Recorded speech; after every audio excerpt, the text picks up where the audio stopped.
Hi everyone, सीवीएसडी code पे आप सबका स्वागत है। साइंस एंड टेक्नोलॉजी के एक साल के करंट अफेयर को हम इस लेक्चर में कवर करने जा रहे हैं। इसका मतलब लास्ट ईयर के जनवरी 2023 से लेकर जनवरी 2024 के करंट अफेयर्स हम इसमें देखेंगे। सबसे पहली न्यूज है स्पेस एक्स के बारे में। स्पेस एक्स के द्वारा GSAT-20 यानी कि कम्युनिकेशन सैटेलाइट है उसको लॉन्च किया जाएगा। और स्पेस एक्स एक अमेरिकन फर्म है। आपने एलन मस्क का नाम सुना होगा, इन्हीं के द्वारा इस फर्म को स्टैब्लिश किया गया था। और भारत का कम्युनिकेशन सैटेलाइट GSAT-20 अब स्पेस एक्स के द्वारा लॉन्च किया जाएगा। GSAT-20 की अगर बात की जाए तो ध्यान रखेंगे इसका जो नाम है अब चेंज करके GSAT-N2 कर दिया गया है। ये 4700 kg के वेट का है। और जितनी भी रिमोट एरियाज में नीड होती हैं कम्युनिकेशन की, उनको एड्रेस करने के लिए आपका ये काम आएगा।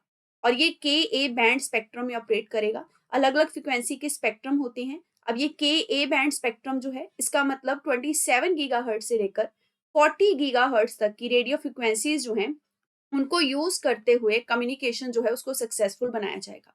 नेक्स्ट आपकी न्यूज है गॉड ऑफ क्योस एस्ट्रॉयड के बारे में। तो नासा के द्वारा एक स्पेसक्राफ्ट को लॉन्च किया गया है जो एक एस्ट्रॉयड को स्टडी करेगा और एस्ट्रॉयड का नाम है एपोफिस। एपोफिस एस्ट्रॉयड को ही गॉड ऑफ कयोस एस्ट्रॉयड कहते हैं। नासा के द्वारा एक स्पेसक्राफ्ट पहले लॉन्च किया गया था, इसका नाम था ऑसिरिस रेक्स स्पेसक्राफ्ट। ये स्पेसक्राफ्ट बेनू नाम के एक एस्ट्रॉयड पे गया था, वहां से सैंपल को कलेक्ट करके वापस लेके आया। अब इसी स्पेसक्राफ्ट को गॉड ऑफ कयोस नाम का जो एस्ट्रॉयड है उस पे भी भेजा जाएगा, इसलिए इसका जो नाम है अब बदल के कर दिया गया है ऑसिरिस एपेक्स। तो ये सेम ही है, इसका नामकरण अलग कर दिया गया क्योंकि अब ये एस्ट्रॉयड जो है नया वाला एपोफिस उसको जाके स्टडी करेगा। अगर बात की जाए एपोफिस की तो इसको साल 2004 में डिस्कवर किया गया था। और ये अर्थ को इम्पैक्ट कर सकता है, मतलब नुकसान भी पहुंचा सकता है। नियर अर्थ ऑब्जेक्ट की कैटेगरी में आता है, धरती के पास के जो भी ऑब्जेक्ट हैं। अगर आपको एस्ट्रॉयड के बारे में पता होगा तो आप ये जानते होंगे कि मार्स और जुपिटर के बीच में एस्ट्रॉयड बेल्ट है जहां पे बहुत सारे एस्ट्रॉयड जो हैं वो पाए जाते हैं। नेक्स्ट बात करेंगे ओमिक्रॉन सब वेरिएंट की। ओमिक्रॉन सब वेरिएंट GN1 जो है ये कहा जा रहा है कि सार्स कोविड 2 वायरस का एक इम्पैक्टफुल वर्जन है। बहुत सारे वेरिएंट कोविड-19 वायरस के देखने को मिले, उन्हीं में से आपका जिस ये सब वेरिएंट है। ये सब वेरिएंट से पहले इसके जो और वेरिएंट थे जिससे ये बना है वो है BA2.86, मतलब इन्हीं के लीनियज से या इन्हीं को फॉलो करते हुए JN.1 नाम का नया वेरिएंट सामने आया है। तो ये वेरिएंट अगर आपसे क्वेश्चन में पूछा जाता है किस चीज का है तो ये ओमिक्रॉन वेरिएंट है। International mega science project SKA की बात करेंगे तो इंडिया ने फॉर्मली विश्व के सबसे बड़े रेडियो टेलीस्कोप प्रोजेक्ट को ज्वाइन कर लिया है। और इसी प्रोजेक्ट का नाम है स्क्वायर किलोमीटर एरे ऑब्जर्वेटरी, जिसको स्काउ कह रहे हैं। अब ये विश्व का सबसे बड़ा रेडियो टेलीस्कोप है, मतलब टेलीस्कोप्स लगे हुए हैं। और ये कहाँ पे बन रहा है? ये आपका प्रोजेक्ट जो है ये ऑस्ट्रेलिया और साउथ अफ्रीका में सेटल किया जा रहा है। इसमें बहुत सारे देश शामिल हैं और हाल फिलहाल इंडिया भी इसका मेंबर बना है। 16 कंट्रीज इसके भाग हैं, यहाँ पे इनके नाम लिखे गए हैं। India, Australia, South Africa, Canada, China, Japan, South Korea, UK, Portugal, Spain, Switzerland, France, Germany, Netherland, Sweden और इटली। पर सबसे बड़ी बात अगर आप यहाँ पे देखेंगे जो आपसे पूछा जा सकता है, USA is not part of this. USA यहाँ पे आपको कहीं पे भी नजर नहीं आ रहा होगा।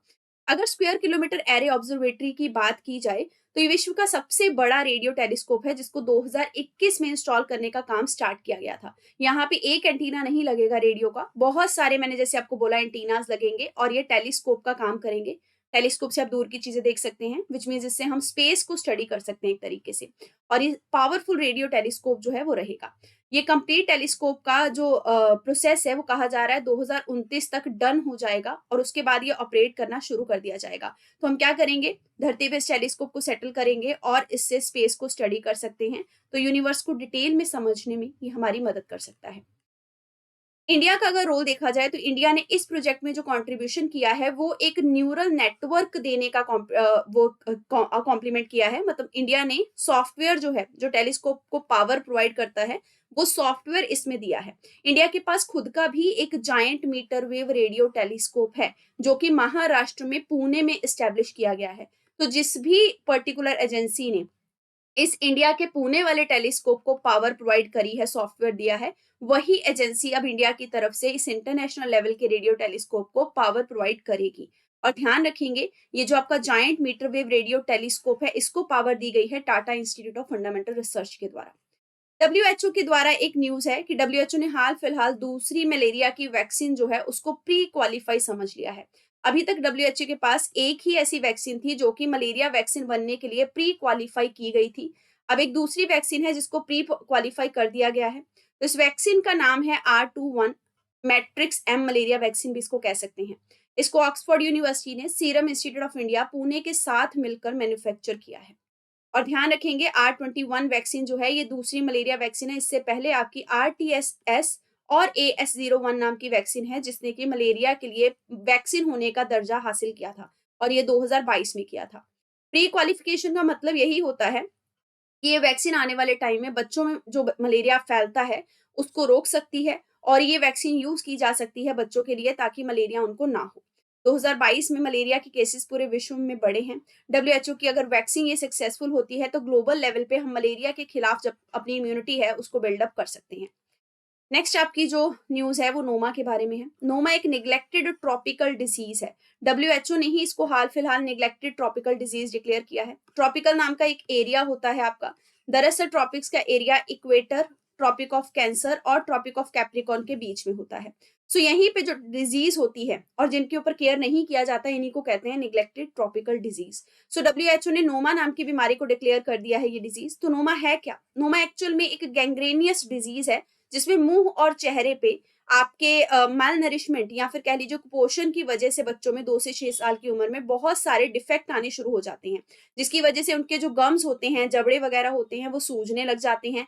चेहरे की हड्डियां जो हैं वो कमजोर हो जाती हैं, वीकनेस आ जाती है चेहरे में, चेहरे का जो स्ट्रक्चर है, फॉर्म वो बिगड़ जाता है, जिसकी वजह से कई बार मौत भी होती है। इसी को नोमा कहते हैं। नेक्स्ट आपकी न्यूज है नए मैरीन एम्फीपोड के बारे में। हाल फिलहाल एक नया स्पीशीज एम्फीपोड का चिलिका लेक में देखने को मिला है।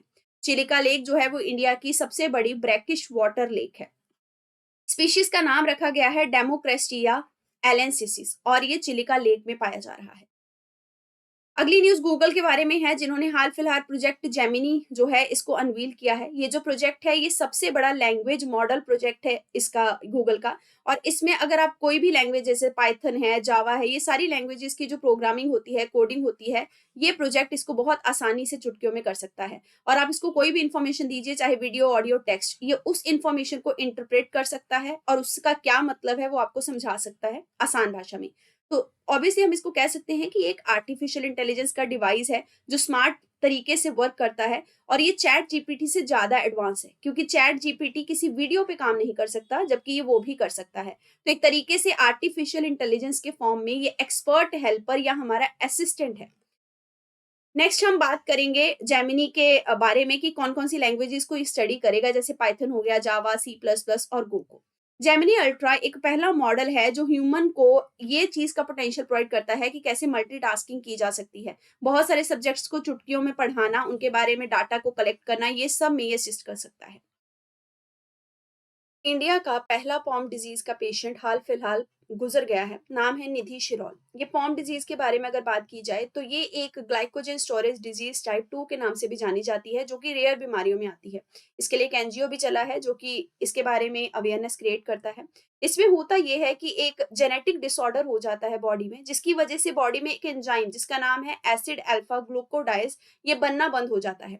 ये एंजाइम क्यों जरूरी है? आपकी बॉडी में किसी भी तरीके का अगर ग्लाइकोजन है उसको ग्लूकोज में कन्वर्ट करता है ये एंजाइम और उसी से आपको एनर्जी मिलती है। अब अगर आपकी बॉडी में ग्लूकोज ही नहीं बनेगा क्योंकि ये एंजाइम प्रेजेंट नहीं है तो जिसकी इसकी वजह से आपके जो सेल हैं उनको नुकसान पहुंचना शुरू हो जाएगा, जिसकी वजह से बाद में मौत भी हो जाती है। इसकी बीमारी के बारे में पता बहुत देरी से लगता है, तो ध्यान रखेंगे हाल फिलहाल इस बीमारी के पहले पेशेंट की डेथ हुई है और इस बीमारी का नाम है पॉम डिजीज। अगली न्यूज है आदित्य L1 के बारे में। ये इंडिया का सबसे पहला सोलर मिशन है। आदित्य L1, एल का मतलब होता है लैंग्रेंज पॉइंट। सन के आसपास बहुत सारे ऐसे पॉइंट्स हैं जहां पे सैटेलाइट को प्लेस किया जा सकता है। तो L1 वो पॉइंट है जहां से हम सन को बहुत अच्छे से ऑब्जर्व कर सकते हैं। तो ये सोलर मिशन दरअसल सन को ऑब्जर्व करने वाला ही मिशन है जिसको कि 2023 को 2 सितंबर को लॉन्च किया गया। लॉन्चिंग का जो साइट था वो था श्रीहरिकोटा, आंध्र प्रदेश। ये पहला स्पेस बेस्ड इंडियन मिशन होगा जिसमें सूर्य को स्टडी किया जाएगा। लैंग्रेज पॉइंट 1 पर हमने इसको प्लेस किया है ताकि सन को अच्छे से देखा जा सके। ये सैटेलाइट हेलो ऑर्बिट में प्लेस किया जा रहा है और ये पहला स्पेस बेस्ड ऑब्जर्वेटरी है सन को स्टडी करने वाली। यानी कि आपने स्पेस के अंदर ही ऑब्जर्वेटरी को सेटअप कर दिया जो सीधा सन को लगातार देखती रहेगी। इससे पहले यूरोप, यूएसए, जापान और चाइना के द्वारा भी ऐसे कुछ मिशंस को लॉन्च किया जा चुका है। अब भारत जो है उसने किया है ये। इसमें सन के कोरोना को, क्रोमोस्फीयर को, जो कि अलग-अलग लेयर्स होती हैं सन की, उनको स्टडी किया जाएगा। सन के एनवायरनमेंट को भी स्टडी किया जाएगा। पेलोड्स की अगर बात की जाए तो इसमें बहुत सारे व्हीकल्स और पेलोड्स यूज़ किए गए हैं। जैसे कि स्वीट इसमें यूज़ किया गया है जो कि अल्ट्रा वायलेट रेज़ में इमेज कैप्चर करेगा सन की। फिर सोलिक्स है जो एक्स-रे में सन को स्टडी करेगा। हेलियोस है जो कि एक एक्सरे स्पेक्ट्रोमीटर है, हाई एनर्जी रेंज के पार्टिकल्स से सन को स्टडी करेगा। फिर आपका पापा नाम का एक पेलोड है जो एक्चुअल में सोलर विंड की जो प्रॉपर्टीज होती हैं जैसे डेंसिटी हो गई, टेम्परेचर, कॉम्पोजिशन, उन सबको देखेगा। फिर है एस्पेक्ट्स, ये बहुत सारे एनर्जी पार्टिकल्स जो होते हैं सन के अंदर, उनकी एनर्जी, उनके चार्ज, उनके मास को स्टडी करने में हेल्प करेगा। इसके अलावा लास्ट है आपका सिम जो कि सन की इरेडियंस जो होती है, जो उसकी रोशनी की चमक होती है, उसको मेजर करेगा। नेक्स्ट केयर 9 एक कंपनी है जिसको कि director controller general of India से मार्केटिंग राइट मिला है कि वो केयर टी नाम की सेल थेरेपी को यूज कर सकते हैं। किन पेशेंट्स के लिए? लिम्फोमास और ल्यूकेमिया के पेशेंट्स के लिए। दरअसल ये जो थेरेपी होती है ये जीन एडिटिंग की थेरेपी होती है जिसमें आपके खराब हुए बॉडी के सेल को एडिट करके निकाल दिया जाता है, उसमें सही वाले सेल को डाल दिया जाता है। तो इस थेरेपी का जो राइट है प्रोफेशनल तौर पे आप कह सकते हैं वो पहली बार नेक्स्ट केयर 19 को दिया गया है। नासा का एक मिशन है जिसका नाम है साइक। नासा के साइक एयरक्राफ्ट, ये स्पेस क्राफ्ट सॉरी, उसके पास एक डिवाइस है जिसका नाम है डीप स्पेस ऑप्टिकल कम्युनिकेशन। इस डीप स्पेस ऑप्टिकल कम्युनिकेशन से नासा को सिग्नल आया है और ये सिग्नल 16 मिलियन किलोमीटर से दूरी पे आया है जो कि एक लेजर सिग्नल है। इसी को कहा जा रहा है फर्स्ट लाइट, जो कि एक ब्रेक थ्रू है नासा के लिए। अब साइक स्पेसक्राफ्ट की अगर बात की जाए तो साइक स्पेसक्राफ्ट जो है वो नासा के द्वारा साइक नाम के एस्ट्रॉयड पे भेजा गया था। ये जो साइक नाम का एस्ट्रॉयड है ये मार्स और जुपिटर के बीच में ही लोकेटेड है, जैसे कि सारे एस्ट्रॉयड होते हैं। साइक एक रेयर मेटेलिक एस्ट्रॉयड है, मतलब मेटल से बना हुआ एस्ट्रॉयड है। अगर हमने इस एस्ट्रॉयड को समझने की कोशिश करी तो हम ये समझ जाएंगे कि हमारी धरती की जो कोर है, जो एक लेयर है जो कि कहा जाता है नाइफ से बनी है, विच मीन्स आपका निकल और आयरन, तो हम उसको भी शायद समझ सकते हैं। तो नासा के साइक मिशन से हमें धरती की कोर को समझने में मदद मिलेगी क्योंकि साइक जो है वो भी निकल और आयरन की कोर जैसा ही बिहेव करता हुआ नजर आ रहा है। और इसी के डिवाइस जिसका नाम है डीप स्पेस ऑप्टिकल कम्युनिकेशन, इससे लेजर का लिंक एस्टेब्लिश करके लेजर के थ्रू डाटा जो है उसको ट्रांसमिट करने में नासा सक्सेसफुल हुआ है, जिसको फर्स्ट लाइट कहा जा रहा है। अगली बात करेंगे नोबेल प्राइज इन फिजियोलॉजी या फिर मेडिसिन में। ये जो 2023 का नोबेल प्राइज है ये कैटलिन कैरिको और ड्रू विस्मैन को दिया गया है क्योंकि इन्होंने न्यूक्लियोसाइड बेस को मॉडिफाई करने की कोशिश करी थी। किसका न्यूक्लियोसाइड बेस मॉडिफाई किया था? आरएनए का। इसी मॉडिफिकेशन से हमें कोविड-19 की वैक्सीन मिली। दरअसल होता क्या है, किसी भी वैक्सीन को अगर ऑपरेट करना होता है तो उस वैक्सीन को ऑपरेट करने के लिए आपकी बॉडी में उस बीमारी का थोड़ा सा एंटीजन डाला जाता है। वो एंटीजन के खिलाफ बॉडी जो है वो रिएक्ट करती है और फिर एंटीबॉडीज को जनरेट करके उस बीमारी को भगा देती है या खत्म कर देती है। तो ये जो एंटीजन डाला जाता है, जैसे फॉर एग्जांपल कोविड-19 का अगर एंटीजन डाला गया आपकी बॉडी में तो थोड़ा सा वीक, कमजोर करके डाला जाएगा या इनएक्टिवेटेड होगा, आपको नुकसान नहीं पहुंचाएगा। लेकिन जब कोविड-19 चल रहा था उस टाइम पे इस तरीके से वैक्सीन बनाने में बहुत सारा टाइम लग सकता था। तो इस टाइम कंज्यूमिंग प्रोसेस को अवॉइड करने के लिए एक नई टेक्नोलॉजी जो है वो इनके द्वारा निकाली गई जिनको नोबेल प्राइज मिला है। ये टेक्नोलॉजी में, इस टेक्नोलॉजी को एक्चुअल में एमआरएनए टेक्नोलॉजी कहा जाता है। अगर आपने साइंस पढ़ा होगा बेसिक तो आपको पता होगा एमआरएनए एक मैसेंजर आरएनए होता है जो आपकी बॉडी के डीएनए से मैसेज कैरी करता है। डीएनए वो मैसेज देता है कि हाँ जी, सेल को ये जाके बोलो कि ये वाला प्रोटीन बना दे, ये वाली चीज बना दे। तो ये जो मैसेंजर आरएनए है इसको हमने एज अ बेस यूज कर लिया। यही बेस बन के क्या करेगा, जगह जगह जाके हर एक सेल को सिग्नल देगा कि आप वो प्रोटीन बनाइए जिससे कोविड-19 के वायरस से हम लोग फाइट कर सके। तो कैरिको और वेस्टमैन ने यही चीज करी थी। इन्होंने एमआरएनए को मॉडिफाई कैसे किया जा सकता है इसका मेथड डेवलप किया था। जब ये मेथड डेवलप हो गया तो जो कोविड-19 की वैक्सीन थी वो आसानी से बन गई क्योंकि एमआरएनए को सीधा बस यही तो मॉडिफिकेशन में डालना था ना कि जाके वो सिग्नल दीजिए हर एक सेल को जिससे वो खुद से प्रोटीन बनाए और कोविड के खिलाफ लड़ सके। तो ये इम्यूनिटी रिस्पॉन्स बहुत क्विकली डेवलप हुआ इस एमआरएनए को मॉडिफाई करने के बाद, जिसके बाद कोविड-19 की कुछ सक्सेसफुल वैक्सीन आई हमारे पास, जैसे कि मॉडर्ना होगी, फाइजर होगी, जिसमें एमआरएनए की टेक्नोलॉजी यूज की गई है। अगली बात करेंगे नोबेल प्राइज जो फिजिक्स में मिला है। ये 3 पर्सनैलिटीज को मिला है। नाम है पेर ऑगस्टिनी, फ्रैंक क्रॉस और एन ले हुइलियर।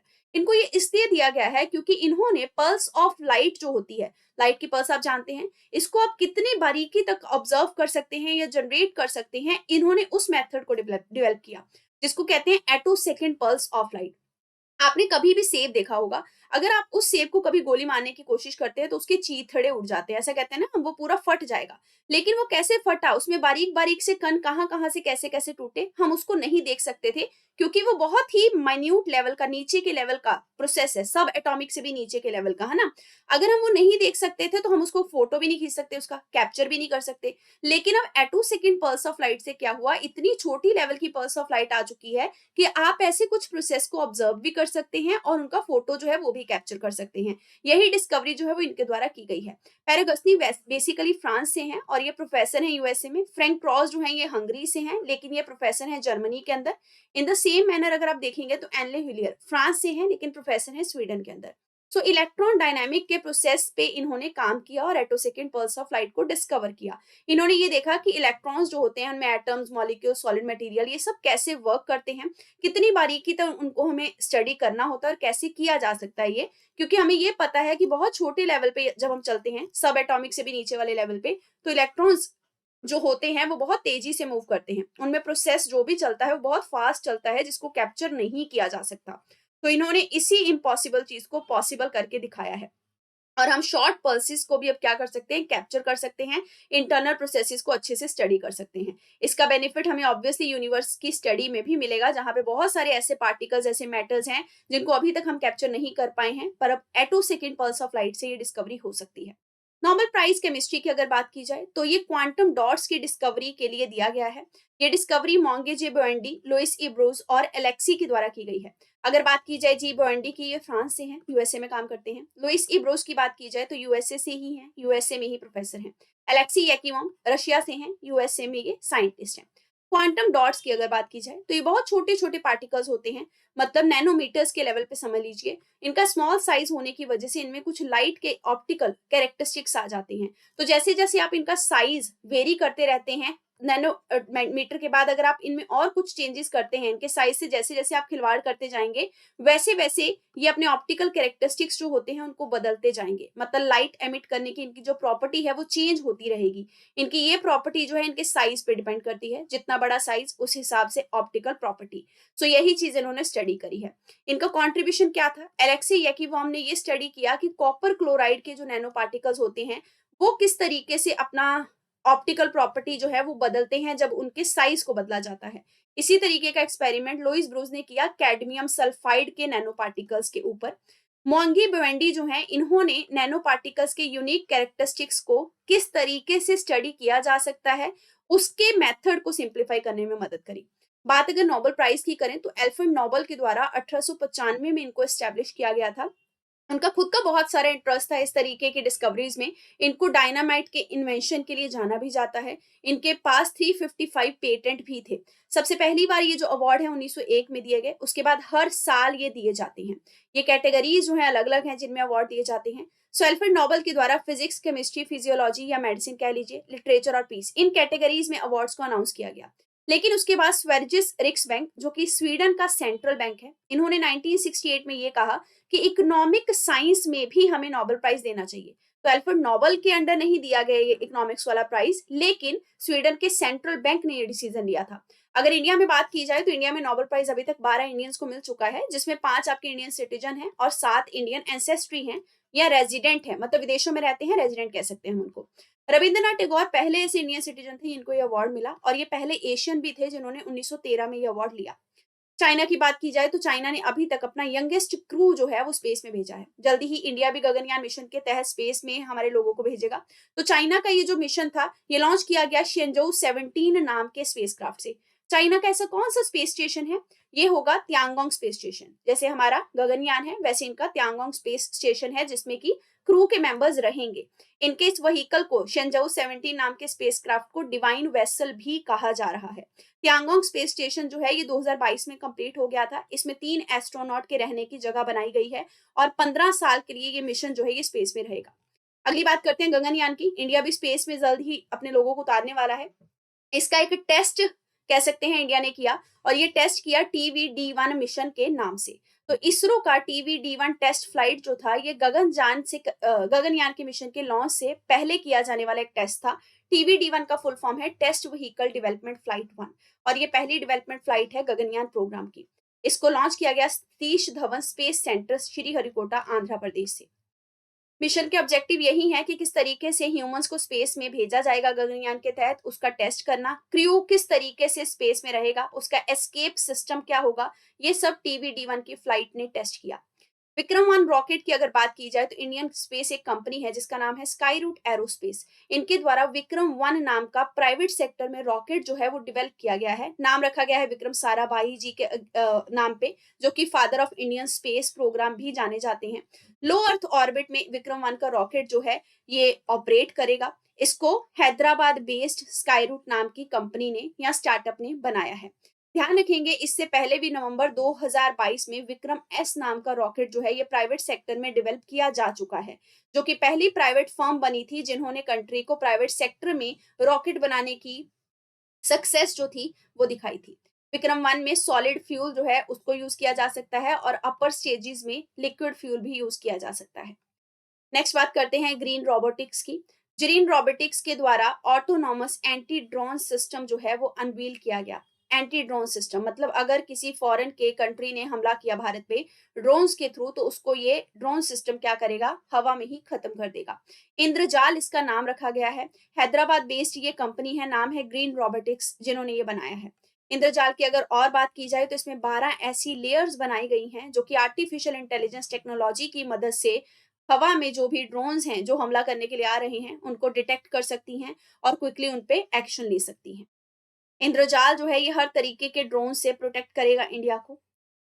अगली बात करते हैं नाविक की। नाविक को स्मार्टफोन में इंटीग्रेट कर दिया गया है। एप्पल ने अपना आईफोन 15 प्रो और आईफोन 15 प्रो मैक्स निकाला, जिसमें अगर आप फंस जाते हैं कहीं पे भी तो सैटेलाइट से आप कनेक्ट कर सकते हैं।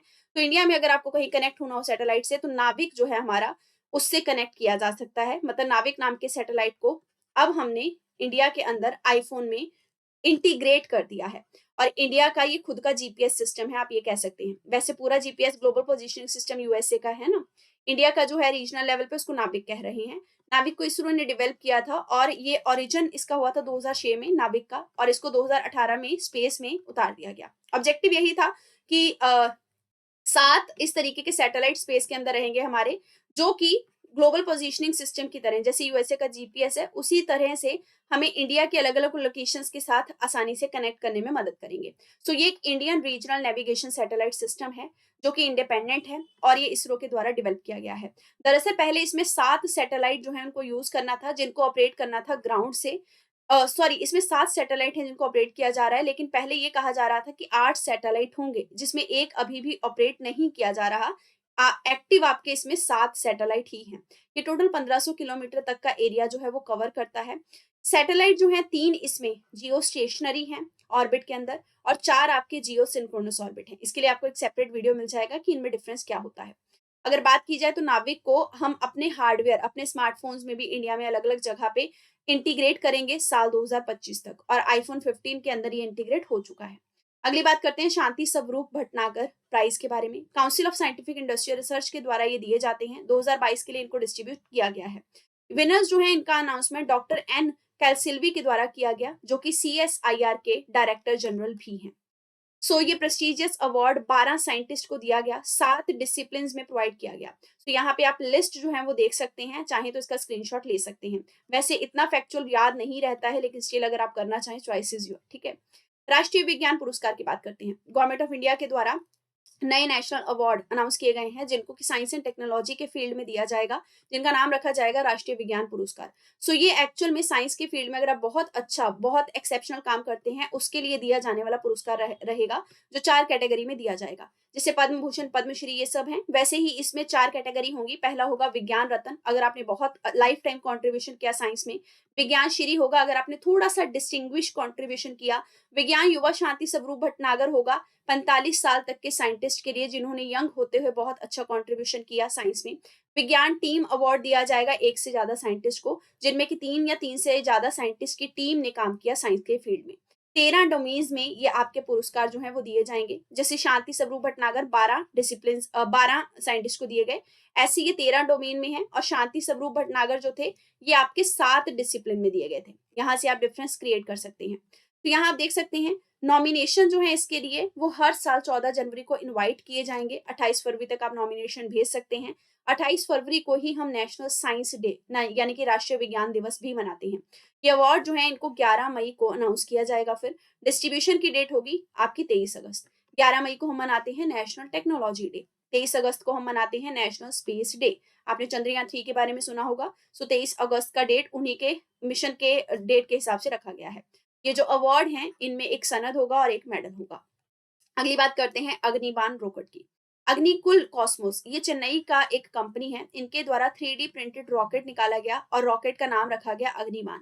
इसको अग्निबाण सब ऑर्बिटल टेक्नोलॉजिकल डेमोस्ट्रेटर के नाम से भी जाना जा रहा है। तो ये है क्या एक्चुअल में, ये 3D प्रिंटेड एक रॉकेट है, सिंगल पीस है जिसमें एक क्रायोजेनिक इंजन जो है वो लगाया गया है। और अग्निकुल जो है इंडिया का सबसे पहला लॉन्च पैड है और ये मिशन आपका कंट्रोल किया जाएगा सतीश धवन स्पेस सेंटर से। और ध्यान रखेंगे ये ऑर्बिटल मिशन जो है ये आने वाले टाइम में बहुत ज्यादा फायदा जो है वो इंडिया के स्पेस एजेंसी को दे सकता है। अगली बात करते हैं एंडेमिक बर्ड्स की। इंडिया में एक रिपोर्ट निकली है जिसका नाम है 75 एंडेमिक बर्ड्स ऑफ इंडिया। ये रिपोर्ट निकाली है जूलॉजिकल सर्वे ऑफ इंडिया ने, क्योंकि इन्होंने अपना 108th फाउंडेशन डे सेलिब्रेट किया, जिसमें ये बताया गया कि लगभग पूरे विश्व में जितने बर्ड डाइवर्सिटी है उसमें 12.40% इंडिया कंट्रीब्यूट करता है। सबसे ज्यादा नंबर ऑफ एंडेमिक स्पीशीज जो हैं वो वेस्टर्न घाट में पाए जाते हैं। जूलॉजिकल सर्वे ऑफ इंडिया को 1916 में 1 जुलाई को एस्टेब्लिश किया गया था। इसका हेडक्वार्टर कोलकाता वेस्ट बंगाल में है। इसके करंट डायरेक्टर हैं डॉक्टर धृति बनर्जी और इसकी जो पेरेंट ऑर्गेनाइजेशन है मिनिस्ट्री वो है एनवायरनमेंट मिनिस्ट्री। अगली बात करेंगे नासा के स्टीरियो ए अर्थ फ्लाईबाय की। नासा का स्टीरियो ए नाम का एक स्पेसक्राफ्ट है जो कि स्टीरियो मिशन का पार्ट है। Stereo mission solar terrestrial relational observatory है, मतलब सन को स्टडी करने वाला ही एक स्पेसक्राफ्ट है। ये तीसरा मिशन है नासा का जो कि सन के लिए भेजा गया है। इसको 2006 में लॉन्च किया गया था। ये सन का जो लेयर है कोरोना, उससे जो भी इजेक्शन होते हैं, कोरोनल मास इजेक्शन जिसको कहा जाता है, जो कि बहुत स्ट्रॉन्ग सोलर रेज होती हैं, ये उनको स्टडी करने के लिए भेजा गया है। नेक्स्ट बात करते हैं पीएम ई बस सेवा की। हाल फिलहाल कैबिनेट के द्वारा पीएम ई बस सेवा जो है इसको लॉन्च किया गया। इसमें 10,000 से ज्यादा इलेक्ट्रॉनिक बसेस जो हैं वो पब्लिक प्राइवेट पार्टनरशिप के मोड पर इंडिया के हर सिटी में चलाने की कोशिश की जाएगी। तो आप कह सकते हैं कि सिटी बस की सर्विस है जो पूरे इंडिया में चलेगी और ग्रीन एनर्जी के थ्रू एनर्जी लेगी, मतलब ये एक इलेक्ट्रिकल बसेस होंगी। ये स्कीम जो है ये 10 साल के लिए ऑपरेट करवाई जाएगी। सेंट्रल गवर्नमेंट इसमें पूरा सपोर्ट प्रोवाइड करेगी, सब्सिडी वगैरह। अगली बात करेंगे National Sickle Cell Anaemia Elimination Mission की। साल 2047 तक टारगेट रखा है भारत ने कि सिकल सेल एनीमिया को खत्म कर दिया जाएगा। सिकल सेल नाम की बीमारी जो है ये खास करके ट्राइब्स को इफेक्ट करती है, ट्राइबल पॉपुलेशन को। साल 2047 तक हम इसको खत्म करेंगे और इस मिशन को स्टार्ट किया गया मध्य प्रदेश के शाहडोल नाम के एरिया रीजन से। शाहडोल रीजन को इसलिए चूज किया गया क्योंकि शाहडोल जो है वहां पे बहुत सारी ट्राइबल पॉपुलेशन, सबसे ज्यादा ट्राइबल पॉपुलेशन देखी जाती है। मध्य प्रदेश में ही ज्यादा ट्राइबल पॉपुलेशन होने के कारण यहाँ पे ही सबसे ज्यादा सिकल सेल अनीमिया के पेशेंट भी मिलते हैं। सिकल सेल नाम की बीमारी जो है ये 5 से 6 महीने के बच्चे में ही आइडेंटिफाई हो जाती है। ये एक इनहेरिटेड यानी कि genetic red blood cell disorder है। इसमें आपके जो आरबीसी होते हैं रेड ब्लड सेल, उनका जो शेप है वो सिकल जैसा हो जाता है। शेप चेंज होने के कारण बॉडी में हीमोग्लोबिन जो है वो सही से बन नहीं पाता, जिसकी वजह से बॉडी में बहुत सारी खामियां आने लग जाती हैं। अगली बात करते हैं इसरो की। इसरो का पीएसएलवी C56 जो है इसने 7 सैटेलाइट को ऑर्बिट में प्लेस कर दिया है। पीएसएलवी है पोलर सैटेलाइट लॉन्च व्हीकल। सो इनका C56 नाम का एक स्पेसक्राफ्ट है जो कि 7 सैटेलाइट को एक साथ ऑर्बिट में लेकर गया। और यहाँ पे सैटेलाइट्स के जो हैं वो नाम दिए गए हैं। अब ये सैटेलाइट अलग अलग कंट्रीज के थे, जैसे कि DSSAR सिंगापुर का, एरकेड वेलॉक्स स्कूब ये भी सिंगापुर का, ऑर्ब 12 सिंगापुर का, गैलेसिया सिंगापुर का, निलियन सिंगापुर का। सो इससे बहुत सारा फंड भी इसरो को मिलता है, या कह लीजिए कॉमर्शियल तौर पे एक्टिविटी की गई है। स्पेस एक्स की बात करेंगे। स्पेस एक्स हमने देखा एलन मस्क की कंपनी है। वर्ल्ड का लार्जेस्ट प्राइवेट कम्युनिकेशन सैटेलाइट जो है वो इनके द्वारा लॉन्च किया जा रहा है। So falcon heavy launch vehicle Elon Musk की स्पेस एक्स ने ह्यूगिस जुपिटर 3 नाम का कम्युनिकेशन सैटेलाइट जो है ये लॉन्च किया है और ये विश्व का सबसे बड़ा कम्युनिकेशन सैटेलाइट है। सो नाम आपको समझ लेना है, जुपिटर 3 है इसका। सो जुपिटर 3 जुपिटर ग्रह से नहीं है कि जुपिटर ग्रह को स्टडी करेगा, ऐसा कुछ नहीं है। ये जुपिटर 3 एक सबसे बड़ा विश्व का प्राइवेट कम्युनिकेशन सैटेलाइट है। ईरान की बात करें तो ईरान ने पहली हाइपरसोनिक मिसाइल अपनी जो है वो लॉन्च करी है, नाम रखा है फतह, और इसको ओपनर कहते हैं फारसी भाषा के अंदर। इसको लॉन्च किया गया। फतह मिसाइल की बात की जाए तो इंटरमीडिएट रेंज है इसकी, कितने किलोमीटर तक जाती है उस हिसाब से ये रेंज रखी गई है। बैलिस्टिक मिसाइल है, मतलब किसी दूसरे कॉन्टिनेंट पे भी इसको छोड़ा जा सकता है। इसकी स्पीड जो है ये साउंड की स्पीड से 15 टाइम ज्यादा स्पीड रखती है। हाइपरसोनिक मिसाइल जो है ये दरअसल साउंड की स्पीड से बहुत तेजी से मूव करती हैं, तो आप समझ सकते हैं कितनी तेज इनकी गति होगी। बहुत सारी मिसाइल्स होती हैं जैसे कि subsonic, subsonic, transonic, supersonic, hypersonic. Mach number से इनकी स्पीड का अंदाजा लगता है। सबसोनिक मतलब अगर मैक नंबर 1 से कम है तो मतलब सबसोनिक है, साउंड से कम स्पीड में ट्रैवल करेगी। ट्रांसोनिक मतलब लगभग साउंड के बराबर, इक्वल टू 1 होता है मैक नंबर। सुपरसोनिक मतलब 1 से ज़्यादा है मैक नंबर, साउंड की स्पीड से थोड़ा ज़्यादा तेज़ी से ट्रैवल करेगी। हाइपरसोनिक मतलब 5 से भी ज़्यादा, यानी कि बहुत ज़्यादा तेज़ गति से साउंड की स्पीड को काटते हुए ये ट्रैवल करेगी। इंडिया की बात की जाए तो इंडिया के पास भी हाइपरसोनिक मिसाइल है। इसके अलावा USA, Russia, China, North Korea, India, इन सब कंट्रीज ने ये मिसाइल्स रखी हुई हैं। इंडिया ने अपनी हाइपरसोनिक मिसाइल टेक्नोलॉजी का नाम रखा था hypersonic technology demonstrate vehicle. India ने सक्सेसफुली जिस स्पीड को टेस्ट किया है हाइपरसोनिक मिसाइल में वो है मैक 6, और ये हमने 2019 और 20 में ही कर लिया था। अगली बात करेंगे उत्प्रेरक की, जिसका नाम है उन्नत तकनीकी प्रदर्शन केंद्र। पावर मिनिस्ट्री के द्वारा एक डेडिकेटेड सेंटर ऑफ एक्सीलेंस बनाया गया है, जिसमें अगर आप किसी भी तरीके की क्लीन टेक्नोलॉजी जो है जो कि ग्रीन एनर्जी को प्रमोट करे, अगर आप उस टेक्नोलॉजी को यूज करते हैं तो आप इस सेंटर ऑफ एक्सीलेंस में उसके ऊपर रिसर्च कर सकते हैं या फिर उसको और ज्यादा एनहांस कर सकते हैं। इसी का नाम रखा गया है उत्प्रेरक। तो ये एक सेंटर ऑफ एक्सीलेंस है जिसमें हम ग्रीन एनर्जी की तरफ कैसे मूव कर सकते हैं उसके ऊपर काम किया जाएगा। ब्यूरो ऑफ एनर्जी एफिशिएंसी जो पावर मिनिस्ट्री के अंडर काम करता है, ये भी इसमें कंट्रीब्यूट करेगा। अगली बात करेंगे तपस 201 यूएवी के बारे में। ये है आपका अनमैन्ड एरियल व्हीकल, मतलब ड्रोन्स टाइप ही समझ लीजिए, जिसको अनमैन्ड मतलब किसी आदमी की जरूरत नहीं है ऑपरेट करने के लिए। नाम इसका पूरा है तपस। तो ध्यान रखेंगे तपस यूएवी जो है इसको हाल फिलहाल 2023 जून के अंदर डेमोस्ट्रेट किया गया। चित्र दुर्ग के अंदर इसको चला के देखा गया कि कितने अच्छे से ये काम करता है, और इसको डिजाइन और इसको डेवलप किया है बेंगलुरु बेस्ड एक कंपनी ने, जिसका नाम है एरोनॉटिकल डेवलपमेंट एस्टेब्लिशमेंट। कुछ कैरेक्टरिस्टिक हैं तपस यूएवी के, जैसे इसकी कैपेसिटी कितनी है, इसकी स्पीड है 224 किलोमीटर पर आवर। ये सारे कैरेक्टरिस्टिक अगर आप चाहें तो फैक्चुअल में याद कर सकते हैं, but it is not required. Next बात करेंगे यूएनओडीसी के बारे में, United nation office on drugs and crime. इनकी एक रिपोर्ट आई है जिसका नाम है वर्ल्ड ड्रग रिपोर्ट। विश्व में ड्रग्स की क्या स्थिति है उसके बारे में बात किया गया, और ये पाया गया कि अब ज्यादा लोग ड्रग्स जो है उसको कंज्यूम करना शुरू कर चुके हैं। अफ्रीका में बहुत ज्यादा पॉपुलेशन, यानी कि 70% लोग जो हैं वो आपके ड्रग्स को कंज्यूम करने वाले जो हैं वो 35 साल से कम है। इंडिया की बात की जाए तो इंडिया ऑलरेडी ड्रग्स का हब है, क्योंकि इंडिया दो बड़े ओपियम प्रोड्यूस करने वाले क्षेत्रों या रीजन्स के बीच में आता है। जैसे ये आपका इंडिया का लोकेशन है, इंडिया के इस तरफ है आपका गोल्डन ट्रायंगल, जिसमें थाईलैंड, म्यांमार, वियतनाम, लाओस ये कंट्रीज आते हैं जहां बहुत सारा ओपियम पैदा होता है। इंडिया के इस साइड आता है ईरान, पाकिस्तान, अफगानिस्तान। ये इनको कहा जाता है गोल्डन क्रेसेंट, यहाँ पे भी ओपियम की प्रोडक्शन बहुत ज्यादा होती है। अगली बात करेंगे एरेक्सवी की। यूएस के फूड और ड्रग एडमिनिस्ट्रेशन के द्वारा विश्व का सबसे पहला रेस्पिरेटरी सिंटैक्टिकल वायरस का वैक्सीन निकाला गया है, जिसका नाम रखा गया एरेक्सवी। तो इसका पर्पस यही है, जिसको रेस्पिरेटरी डिसीजेज हो जाती हैं, सांस लेने वाली दिक्कत वाली बीमारियां, उनके लिए वैक्सीन है। खास करके इसमें होता है जैसे आपको जुकाम वगैरह होता है वैसे ही सिम्टम होते हैं, लेकिन कई बार ये खतरनाक भी होता है, खास करके बच्चों में और बूढ़े लोगों में। चाइना की बात करेंगे, शेंजोउ 16 मिशन। पीछे हमने देखा भी था कि कैसे इस स्पेसक्राफ्ट को यूज करके चाइना ने त्यांगोंग स्पेस स्टेशन के अंदर अपने क्रू को भेजा था, तो ये उसी के बारे में न्यूज है। अगली बात करेंगे एरावत की। एरावत जो है इसको ग्लोबल सुपर कंप्यूटिंग की लिस्ट में 75वां रैंक हासिल हुआ है। ये दरअसल आर्टिफिशियल इंटेलिजेंस का एक सुपर कंप्यूटर है, जिसको कि सीडेक पुणे के अंदर इंस्टॉल किया गया है, और इसको ग्लोबल लेवल पे 75वां रैंक जो है ये मिला है। ये रैंकिंग जो है ये इंटरनेशनल सुपर कंप्यूटिंग कॉन्फ्रेंस के दौरान दी गई। ये कॉन्फ्रेंस जर्मनी के अंदर हुई थी। तो ये जो आपका सुपर कंप्यूटर है रावत, इसको फंड किया है इलेक्ट्रॉनिक मिनिस्ट्री ने। 2023 मई में इसको इंस्टॉल किया गया था।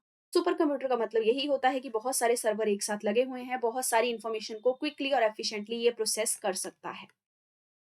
एरावत जो है इसमें 200 आर्टिफिशियल इंटेलिजेंस पेटाफ्लॉप जो हैं वो लगे गए हैं। पेटाफ्लॉप बहुत हाई लेवल के प्रोसेसर होते हैं, बहुत क्विकली इन्फॉर्मेशन को प्रोसेस करने की कैपेसिटी रखते हैं। इसके अलावा इंडिया का एक और प्रोग्राम है जिसका नाम है फ्यूचर स्किल प्राइम प्रोग्राम, जो इलेक्ट्रॉनिक मिनिस्ट्री का है, जिसपे यही फोकस किया जाएगा कि किस तरीके से आर्टिफिशियल इंटेलिजेंस में आईटी प्रोफेशनल्स को और ज़्यादा स्किल प्रोवाइड की जा सकती है। अगली बात करेंगे इंडियन एस्ट्रोनॉमिकल ऑब्जर्वेटरी के बारे में। सो इंडियन एस्ट्रोनॉमिकल ऑब्जर्वेटरी जो है इसके द्वारा बीएल लैक्रेट को ऑब्जर्व किया जाएगा। सो बीएल लैक्रेट है क्या? ये एक तरीके का ब्लेजार है। ब्लेजार क्या होते हैं? एक तरीके का गैलेक्सी का ही टाइप होता है, जिसमें पावर जो है वो ब्लैक होल से मिलती है, और ये बहुत ब्राइट होती है गैलेक्सी, बहुत ज्यादा चमकने वाली गैलेक्सी होती है। ऐसे ग्रुप ऑफ गैलेक्सी को एक्टिव गैलेक्टिक न्यूक्लाई भी कहते हैं। अगली बात करेंगे पेनम्ब्रल लूनर एक्लिप्स की। सो हाल फिलहाल में सेलेस्टियल फिनोमिना पेनम्ब्रल लूनर एक्लिप्स जो है वो ऑब्जर्व किया गया 2023 में। और ये होता क्या है? लूनर एक्लिप्स यानी कि चंद्र ग्रहण सबको पता है, जिसमें कि धरती जो है वो आपकी सन और मून के बीच में आ जाती है। पेनम्ब्रा का मतलब ये होता है कि ये धरती की एजिस हैं, है ना? ये धरती की जो शेडो वाली एजिस हैं, जहाँ पे शेडो मैक्सिमम हो सकता है, ये एजिस, इन शेडो की एज से बाहर आपका चंद्रमा चला जाता है। तो इसमें पेनम्ब्रल वाले में मून जो है ये आउटर मोस्ट रीजन जो होता है धरती की शेडो का, उससे बाहर चला जाता है, जिसको पेनम्ब्रा कहते हैं। सारा की बात करेंगे, विश्व का सबसे पहला रोबोटिक चेक इन असिस्टेंट है।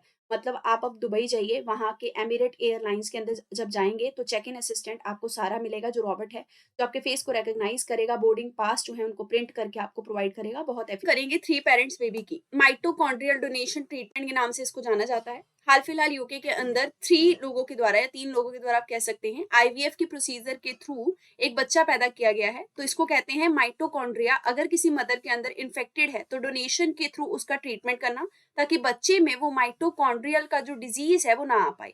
इसमें प्रोसेस में होता क्या है, मान के चलिए ये एक डोनर है जो एक मदर होगी, और ये फादर है बायोलॉजिकल, और ये बायोलॉजिकल मदर है। जो डोनर होगा उसके माइटोकॉन्ड्रिया को हम यूज करेंगे, क्योंकि मदर का जो माइटोकॉन्ड्रिया है वो किसी ना किसी तरीके से डिफेक्टेड है। तो कई बार क्या किया जाता है, सबसे पहले डोनर और फादर जो होते हैं बायोलॉजिकल, उनका एम्ब्रियो बनाया जाता है। उस एम्ब्रियो को बनाकर उस एम्ब्रियो के अंदर जो न्यूक्लियस है वो बायोलॉजिकल मदर का डाला जाता है। या फिर कई बार ऐसा किया जाता है कि मदर जो ये वाली मदर हैं, बायोलॉजिकल मदर जो नहीं है, उन्हीं का सीधा सीधा जो न्यूक्लियस होता है उसको ये वाली मदर, बायोलॉजिकल मदर के न्यूक्लियस से रिप्लेस कर दिया जाता है। उसके बाद बायोलॉजिकल फादर का और डोनर का आपस में फर्टिलाइजेशन करके एम्ब्रियो क्रिएट किया जाता है। तो ये 2 टेक्निक्स आप यहाँ पे देख सकते हैं जिनके थ्रू ये चीज की जाती है। एक है मैटरनल स्पाइनल ट्रांसफर, जिसमें कि जेनेटिक मटेरियल को पहले एग से रिमूव कर दिया जाता है और डोनर के एग के अंदर डाल दिया जाता है। तो मतलब बायोलॉजिकल मदर का न्यूक्लियर जेनेटिक मटेरियल डोनर के एग में डाल दिया जाता है, फिर बाद में स्पर्म को यूज करके एम्ब्रियो क्रिएट किया जाता है। प्रो न्यूक्लियर ट्रांसफर वो प्रोसेस हुआ जिसमें कि एम्ब्रियो जो है वो पहले बना दिया जाता है डोनर और फादर का, उसके बाद जो एम्ब्रियो होता है उसके अंदर बायोलॉजिकल मदर का न्यूक्लियस जो है वो निकाल के डाल दिया जाता है। सो ध्यान रखेंगे, ये सबसे पहले जो बेबी हैं मतलब इस तरीके के ट्रीटमेंट के, वो यूएसए में 2016 में पैदा किए गए थे। बात करते हैं एक्सियम स्पेस स्टेशन की। सो AX2 एक सेकंड प्राइवेट मिशन है जो इंटरनेशनल स्पेस स्टेशन में भेजा गया है। इंटरनेशनल स्पेस स्टेशन जो है वो नासा का है। इसको लॉन्च किया है space x dragon spacecraft falcon 9 rocket ने, अगेन एलन मस्क की कंपनी ने। तो ध्यान रखेंगे एक्सियम स्पेस AX2 जो है ये विश्व का सेकंड कमर्शियल स्पेस स्टेशन है। और एक्सियम स्पेस जो है ये 2025 के लिए प्रिपेयर कर रहे हैं। मतलब अगर आपको अभी स्पेस में घूमने जाना हो तो कमर्शियल लेवल पे ये स्पेस स्टेशन जो है ये आपको स्पेस में घुमाकर लेके आएगा। That is why it is commercial. और इसका जो हेडक्वार्टर है वो हॉस्टन टेक्सास के अंदर है। अगली बात करेंगे जूस मिशन की, जिसका फुल फॉर्म है जुपिटर आईसी मून्स एक्सप्लोरर। ये यूरोपियन स्पेस एजेंसी का मिशन है जिसको 14 अप्रैल को लॉन्च किया गया था फ्रेंच गुयाना नाम के एक कंट्री से, जो कि आपको साउथ अमेरिका के कॉन्टिनेंट में मिलेगा। ये जूस मिशन जो है इसके अंदर जाइंट गैस प्लैनेट जो है आपका जुपिटर, उसके जो बड़े बड़े मून्स हैं चंद्रमा, उनको स्टडी किया जाएगा। मून्स के नाम है गैनीमेड, कैलिस्टो और यूरोपा। ऐसा नहीं है कि ये 3 ही मून्स हैं केवल जुपिटर के, एक और मून है जिसका नाम है आयो, उसको इसमें स्टडी नहीं किया जाएगा। ध्यान आपको ये भी रखना है कि ये जो मिशन है ये आपका 2031 तक पूरे तरीके से कंप्लीट हो जाएगा। और जुपिटर एक तरीके से अगर सोलर सिस्टम में देखा जाए तो 5वां प्लेनेट है और सबसे बड़ा प्लेनेट भी है। ये गैस से बना हुआ है। इसके 95 मून्स हैं। मोस्ट इंपॉर्टेंट जो मून्स हैं उनको गैलीलियन मून्स कहते हैं, जिनको आयो, यूरोपा, गैनीमेड और कैलिस्टो के नाम से जाना जाता है। अगली बात नासा के टेम्पो मिशन के बारे में करेंगे। टेम्पो मिशन का मेन ऑब्जेक्टिव है ट्रोपोस्फियर, जो हमारी धरती की लेयर होती है, ट्रोपोस्फेयर की लेयर के अंदर पॉल्यूशन को स्टडी करना। इसका फुल फॉर्म है tropospheric emission monitoring of pollution. इसको 7 अप्रैल 2023 को लॉन्च किया गया और ये इंस्ट्रूमेंट नासा के द्वारा बनाया गया है ताकि नॉर्थ अमेरिका के ऊपर जो पॉल्यूशन है ट्रोपोस्फेयर में उसको हम स्पेस से टैकल कर सकें और उसको ट्रैक कर सकें। कौन कौन से पॉल्यूशन की गैसेस को यहाँ पे ट्रैक किया जाएगा? Ozone, nitrogen dioxide, sulphur dioxide, formaldehyde और एरोजोन, क्लाउड पैरामीटर्स और अल्ट्रावायलेट बी रेडिएशन जो कि हमारे लिए हार्मफुल होती हैं, जिनको कि ग्रीन हाउस की गैस, जिनको ओजोन लेयर जो है वो प्रोटेक्ट भी करती है, आने नहीं देती धरती के ऊपर। टाइफा 1 मिशन की बात करते हैं। कीनिया ने हाल फिलहाल अपना सबसे पहला अर्थ ऑब्जर्वेटरी सैटेलाइट जो है उसको लॉन्च किया है। स्पेस एक्स यानी कि एलन मस्क की कंपनी को ही यूज करके ये किया गया है। तो अगर पूछा जाएगा टाइफा 1 मिशन किसका है, तो ये कीनिया का है, जिससे कि वो स्पेस के अंदर एक सैटेलाइट डालकर धरती को ऑब्जर्व जो है वो करेंगे। अब बात करते हैं इंडियन स्पेस पॉलिसी की। हाल फिलहाल इसरो के द्वारा अपनी एक नई स्पेस पॉलिसी निकाली गई है जिसमें साफ रोल डिक्लेयर किए गए हैं कि इसरो क्या करेगा, न्यू स्पेस इंडिया लिमिटेड नाम की कंपनी क्या करेगी और बाकी प्राइवेट सेक्टर को स्पेस के अंदर कैसे लाया जाएगा। जैसे इसरो को साफ कह दिया गया कि आप किसी भी तरीके का ऑपरेशनल और प्रोडक्शन वर्क नहीं करेंगे, आपका केवल काम रिसर्च और डेवलपमेंट का होगा। इसी तरीके से न्यू स्पेस इंडिया लिमिटेड जो कि स्पेस की सेक्टर की पब्लिक सेक्टर यूनिट है, इनको ये कहा गया कि आप कमर्शियल आर्म है इसरो के, यानी कि इसरो के थ्रू अगर किसी कंट्री को सैटेलाइट लॉन्च करवाने हैं कमर्शियली पैसा देकर, तो इससे डील करना पड़ेगा न्यू स्पेस इंडिया लिमिटेड से। इन स्पेस की बात करेंगे जिसको 2020 में अनाउंस किया गया था। ये इसरो और बाकी जो नॉन गवर्नमेंटल एंटिटीज यानी कि प्राइवेट सेक्टर की कंपनीज हैं उनके बीच में टाई अप करवाना, किसी तरीके का प्रोजेक्ट बनवाना, इन सब में मदद करेगा या मीडिएटर होगा। अगली बात करते हैं 3D प्रिंटेड धवन 2 इंजन के बारे में। स्काईरूट एरोस्पेस नाम की जो कंपनी है जिसके द्वारा विक्रम 2 और विक्रम एस नाम का प्राइवेट रॉकेट डेवलप किया गया था, उन्हीं के द्वारा अब एक इंजन डेवलप किया गया है जिसका नाम रखा गया है धवन। धवन 2 ये इंजन है। इससे पहले धवन 1 इंजन ऑलरेडी लॉन्च किया जा चुका है। ये फुल्ली क्रायोजेनिक रॉकेट इंजन है। क्रायोजेनिक का मतलब होता है जिसमें हम ठंडी चीजों को यूज करते हैं इंजन के अंदर, और ये लिक्विड नेचुरल गैस और लिक्विड ऑक्सीजन को यूज करेगा as a propellant. Reusable launch vehicle mission की बात की जाए तो इसरो के द्वारा ये मिशन जो है ये हाल फिलहाल टेस्ट किया गया और ये कर्नाटका के अंदर चित्रदुर्ग के पास इसका टेस्टिंग हुआ। ये जो व्हीकल है ये दरअसल क्या करेगा, अगर स्पेस में किसी प्रोजेक्ट को छोड़ने जाना है उसको छोड़ के वापस आ जाएगा, फिर से आप इसको रीयूज कर सकते हैं, इसी के लिए इसका नाम रीयूजेबल रखा गया है। अगली बात करते हैं इसरो के SSLV-D2 के बारे में, जो एक स्मॉल सैटेलाइट लॉन्च व्हीकल है। छोटे छोटे सैटेलाइट को लॉन्च करने के लिए इस SSLV-D2 को लॉन्च किया गया है। जैसे कि इसमें जो पेलोड यूज किए गए हैं उनका नाम है EOS-7, जेनस और आजादी SAT-2। तो ये पेलोड के बारे में लिखा गया है। EOS-7 ये जो पेलोड है इसको इसरो ने खुद डेवलप किया है, जबकि जो जेनस 1 नाम का पेलोड है इसको डेवलप किया है यूएसए ने। लेकिन है ये किसके अंडर, ये आपका SSLV-D2 के अंदर ही पेलोड लगाए गए हैं। अगली बात करते हैं न्यूज इन शॉर्ट के टॉपिक की। सबसे पहले है भारतीय स्पेस स्टेशन। मैंने आपको जैसे बताया इंटरनेशनल स्पेस स्टेशन ये नासा का है ना। इसी तरीके से त्यांगोंग स्पेस स्टेशन चाइना का है, लेकिन भारत के पास खुद का स्पेस स्टेशन अभी नहीं है। भारत ने ये कहा है कि हम अपना खुद का स्पेस स्टेशन बाय 2028 जो है वो डेवलप कर लेंगे, 2028 तक। गगनयान मिशन हम सबको पता है स्पेस के अंदर कुछ पर्सन्स को लेके जाएगा और उनको 1 हफ्ते के लिए या 5 दिन के लिए वहां रखेगा। गगनयान एक तरीके से आप बोल सकते हैं शुरुआत है ये देखने के लिए कि किस तरीके से स्पेस में हम आगे चल के अपना स्टेशन बनाकर लोगों को वहां रख सकते हैं या फिर रिसर्चर्स को रख सकते हैं।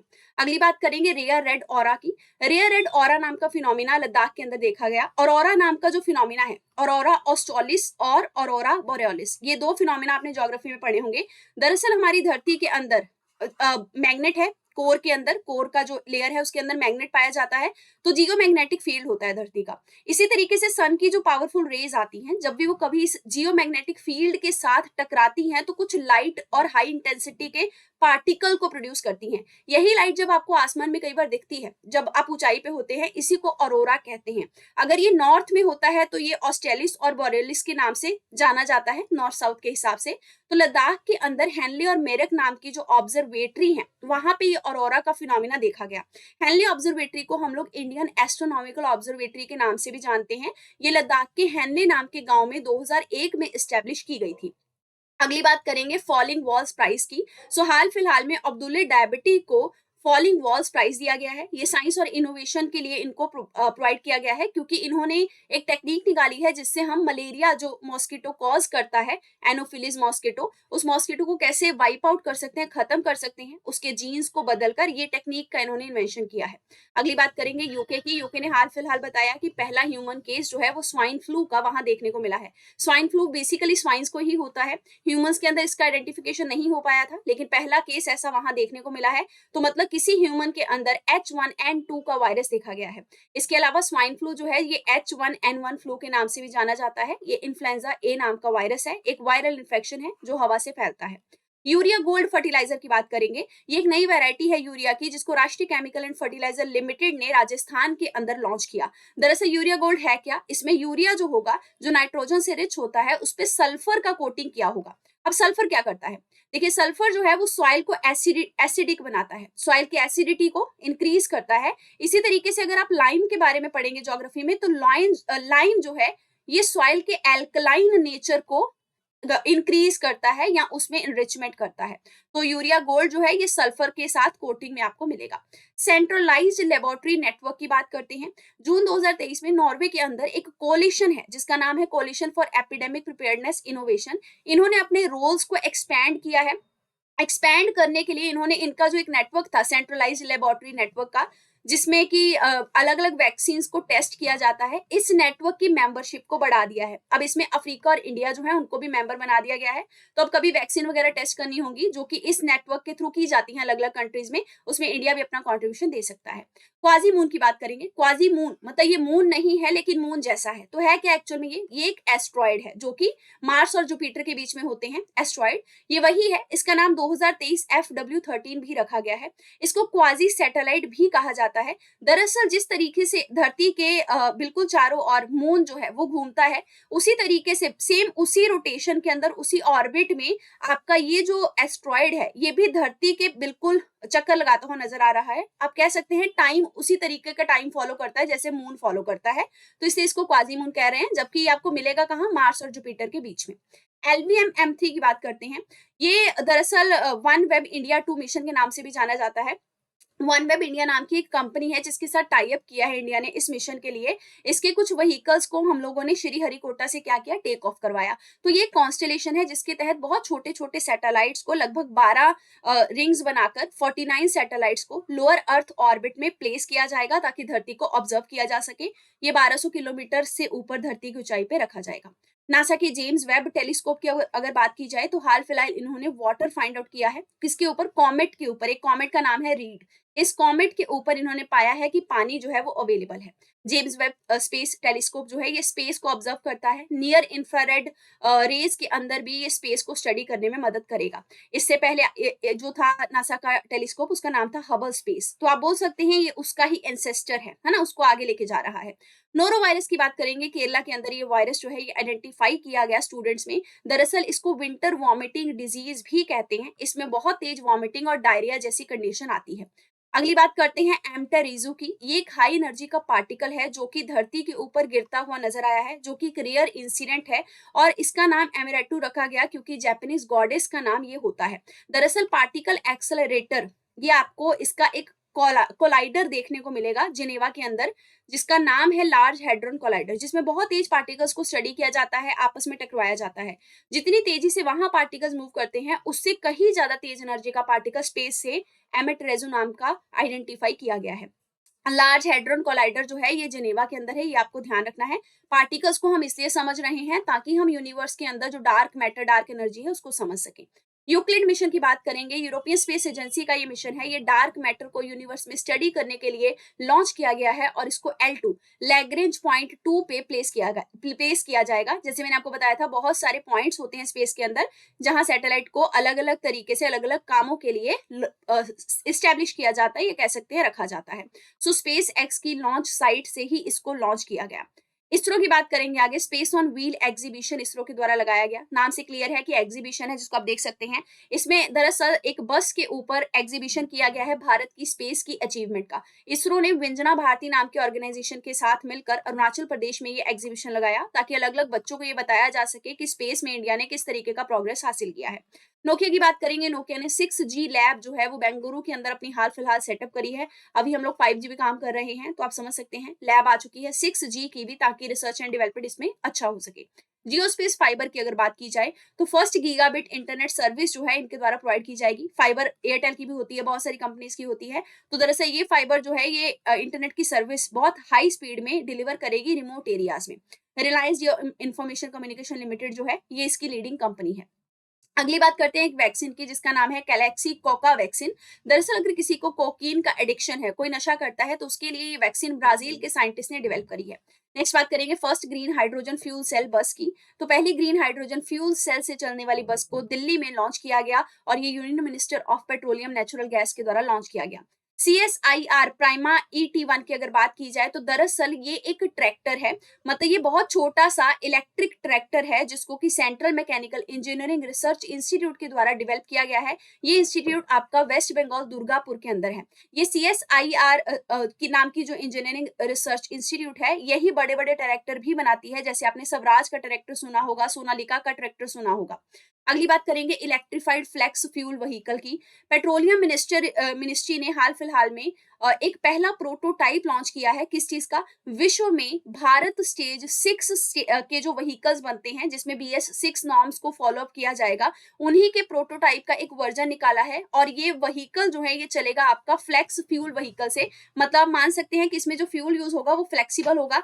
आप इसमें मिक्स करके फ्यूल डाल दीजिए, ये अपनी कन्वीनियंट के हिसाब से कभी उसमें से पेट्रोल चूज कर लेगा, कभी डीजल ले लेगा। तो फ्लेक्स फ्यूल व्हीकल होते क्या है, इसमें जो इंजन होते हैं वो किसी भी फ्लेक्सिबल फ्यूल पे चल सकते हैं। चाहे तो पेट्रोल के ऊपर अकेले चल सकते हैं, चाहे तो कॉम्बिनेशन बना सकते हैं पेट्रोल डीजल का, इलेक्ट्रिक का, पेट्रोल इथेनॉल का, इलेक्ट्रिक इथेनॉल का, किसी भी तरीके से। या फिर कभी कभी 100% इथेनॉल से भी ये चल सकते हैं। तो पहला प्रोटोटाइप निकाला है, जिसमें अब आगे चल के हो सकता है भारत स्टेज 6 नॉर्म को फॉलो अप करते हुए बड़ी गाड़ी भी बन जाए, और वो चलेगी किस पे? फ्लेक्सफुल व्हीकल पे। उसका इंजन इस चीज को ऑपरेट कर सकता है।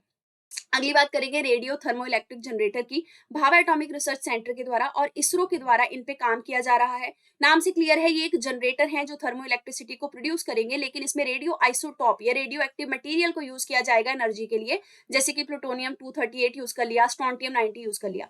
अगली बात डिजिटल हेल्थ इंसेंटिव स्कीम की करेंगे। नेशनल हेल्थ अथॉरिटी, जो कि हेल्थ मिनिस्ट्री के अंडर आती है, उनके द्वारा इसको लॉन्च किया गया है। इसको आयुष्मान भारत डिजिटल मिशन का हिस्सा माना जा रहा है। दरअसल इसके तहत क्या किया जाएगा, डिजिटली डाटा को रिकॉर्ड करके रखा जाएगा अलग अलग पेशेंट्स के, और इसको 2023 से जनवरी से इन इफेक्ट लाया गया है।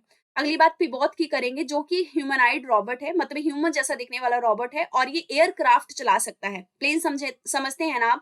प्लेन को चलाने के लिए पायलट चाहिए होता है, तो विश्व का सबसे पहला ह्यूमनाइड पायलट जो कि रोबोट है, नाम है उसका पिबॉट, इसको साउथ कोरिया में डेवलप किया गया है। अगली बात भारत इंटरनेट उत्सव की करेंगे। ये इंटरनेट उत्सव जो है ये आपका दिल्ली के अंदर सेलिब्रेट किया गया, और इसको टेलीकम्युनिकेशन डिपार्टमेंट ने मनाया है।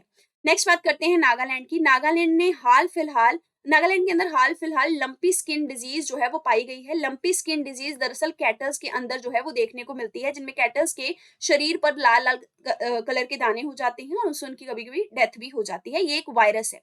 अगली बात करते हैं नासा की। नासा ने अपना OTT प्लेटफॉर्म लॉन्च किया है, जिसका नाम है नासा प्लस। OTT पे हम क्या देखते हैं?